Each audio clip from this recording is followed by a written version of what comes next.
सदस्य जी, आदरणीय सभापति महोदय, निर्णायक मंडल एवं मेरे प्रिय सहपाठियों, आज मैं आपके सामने स्वामी दयानंद जी ने समाज को जो योगदान दिया है उसका वर्णन करना चाहती हूँ।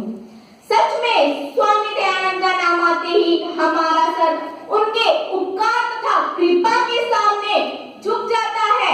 स्वामी जी ने कहा, वेद मार्ग पर चलो, एक ईश्वर को मानो और उसी की उपासना करो। ईश्वरीय गुणों को अपनाना और उसी की आज्ञा में रहना ही सर्वदा उपयोगी है। स्वामी जी ने अनमोल रतन सत्यार्थ प्रकाश दिया है। इसमें वेदों के सत्यार्थ का वर्णन किया गया है। उन्होंने कुरान, बाइबल का सत्य के आधार पर खंडन भी किया है। सचमुच मैं उस महान पुरुष के सामने नतमस्तक हूँ जिन्होंने सच्चाई को कभी नहीं छोड़ा। उन्होंने श्री कृष्ण को सच्चा योगी तथा आप पुरुष बताया।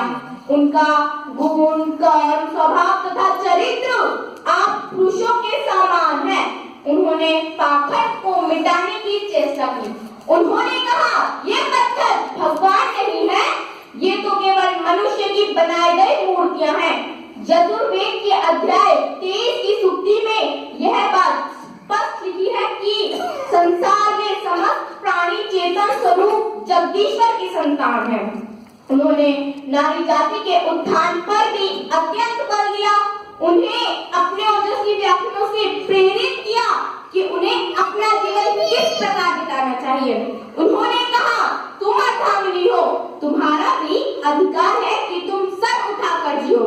अगर आज स्वामी जी ना आए होते तो मैं आपके सामने इस प्रकार खड़ी भाषण ना देकर घर के किसी कोने में पड़ी होती।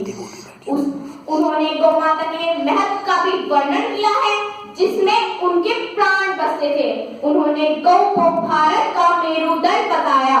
उन्होंने पंचम महायोगों का भी वर्णन किया है।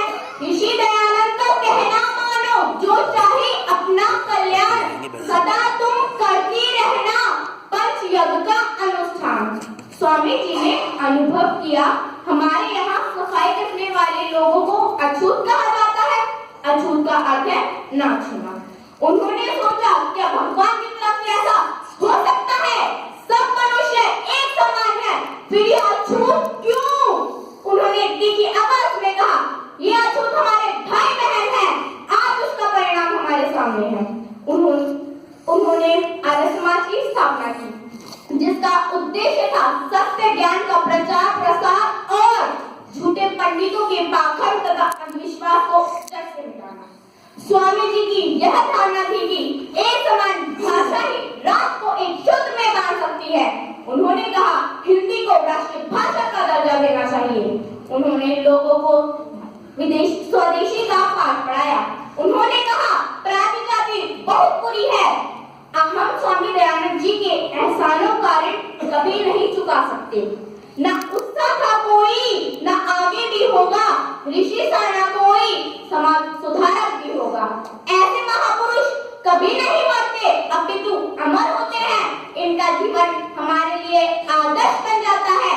आज हमें यह प्रण करना होगा कि हम इनके बताए हुए मार्ग पर चलकर देश में शांति तथा समाज को वैभवपूर्ण बनाएंगे। मुमकिन है कि गिने जाए सहरा के जर्रे, समुद्र के कतरे, पर कैसे मुमकिन है कि हम गिन सके ऋषि दयानंद की एहसान सारे। धन्यवाद।